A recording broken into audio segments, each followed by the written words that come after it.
दोस्तों, आप सभी का स्वागत है मेरे चैनल पर। मैं आपको ग्राम समाज एवं ग्राम विकास जो आगामी लेखपाल का पेपर हो प्रस्तावित है, उसमें एक बहुत ही महत्वपूर्ण रोल अदा करने वाला है ग्राम समाज एवं ग्राम विकास के क्वेश्चन। इससे आपके सिलेक्शन हो भी सकते हैं और सिलेक्शन रुक भी सकते हैं। तो इसका एक बहुत ही इम्पोर्टेंट सेशन मैं आपके समक्ष लेकर आ रहा हूँ। ये पार्ट 2 है, इसके पहले मैंने पार्ट 1 बना रखा है। तो जैसे आप कभी बुक से पढ़ेंगे या कहीं से पढ़ेंगे तो हो सकता है आप ये अनुमान ना लगा पाएँ कौन सा क्वेश्चन इम्पोर्टेंट है, और आप एक तरफ से पढ़ते चले जा रहे हैं।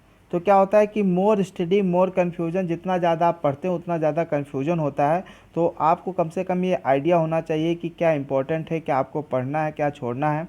तो एक बहुत ही इम्पोर्टेंट सेशन के साथ आपके साथ जुड़ रहा हूँ। बहुत ही महत्वपूर्ण क्वेश्चन है।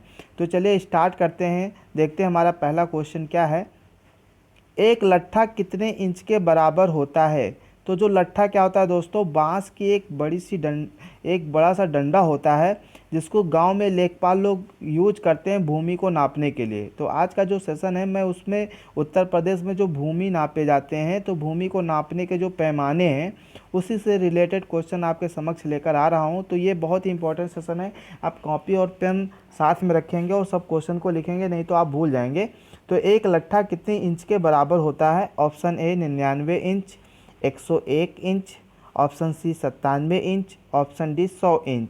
तो ये ऑप्शन ए सही है, यानी एक लट्ठा 99 इंच के बराबर होता है। चलते हैं अगले क्वेश्चन की तरफ, देखते हैं अगला क्वेश्चन क्या है। एक लट्ठा का माप होता है, अब ये फिट में आपको बताना है। तो दोस्तों, एक फिट बराबर होता है 12 इंच। अगर आप 99 को 12 से भाग करते हैं तो 12 अट्ठे 96 और 3 शेष बचता है, यानी 8 फीट 3 इंच। जो शेष बचा वो इंच में रह गया। तो 8 फीट 3 इंच के बराबर होता है एक लट्ठा। तो आप फिट में भी याद रखेंगे और इंच में भी याद रखेंगे। चलते हैं अगले क्वेश्चन की तरफ।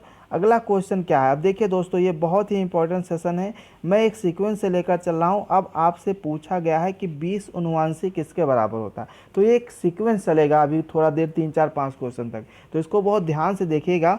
20 अनुवांशिक किसके बराबर होता है। एक विषयांशी के, एक विषवा के, एक गज इलाही के, या एक कचावंशी के। अगर आप ऑप्शन ए लगा रहे हैं एक विषयांशी, तो आप बिल्कुल गलत हैं। यहाँ पर ऑप्शन डी सही है। 20 अनुवांशी एक कचावंशी के बराबर होता है, ऑप्शन डी सही है। चलते हैं अगले क्वेश्चन की तरफ। 20 कचावंशी किसके बराबर होता है। तो दोस्तों, हमें पता चल चुका है कि 20 अनुवांशी बराबर एक कचावंशी के। अब पूछा गया है 20 कचावंशी बराबर किसके होता है। एक विषयांशी के, एक विषवा के, एक गज इलाही के।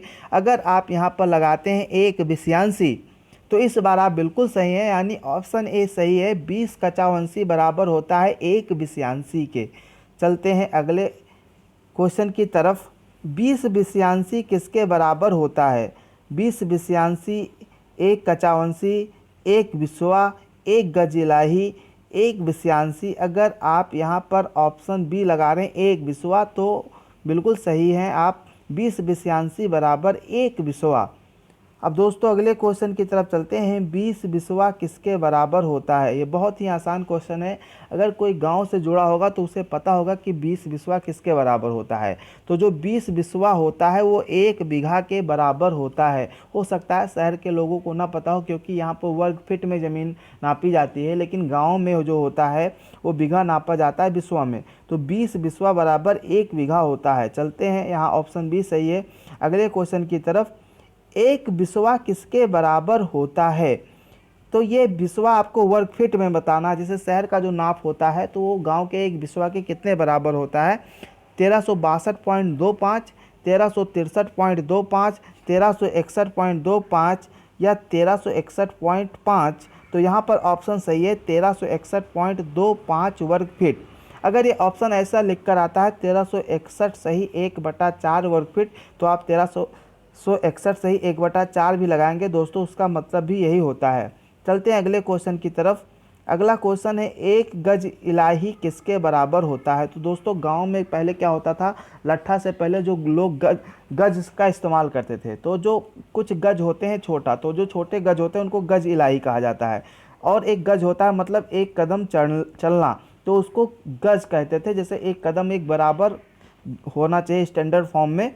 तो ये इंच में पूछा गया कि एक गज कितने इंच के बराबर होता है। तो यहाँ पर ऑप्शन ए सही है, 33 इंच। एक गज 33 इंच के बराबर होता है। अब 66 गज इलाही, मतलब जो स्टैंडर्ड फॉर्म है गज का, एक कदम, वो 66 गज इलाही कितने गज के बराबर होता है? 55 गज, 50 गज, 60 गज या 33 गज।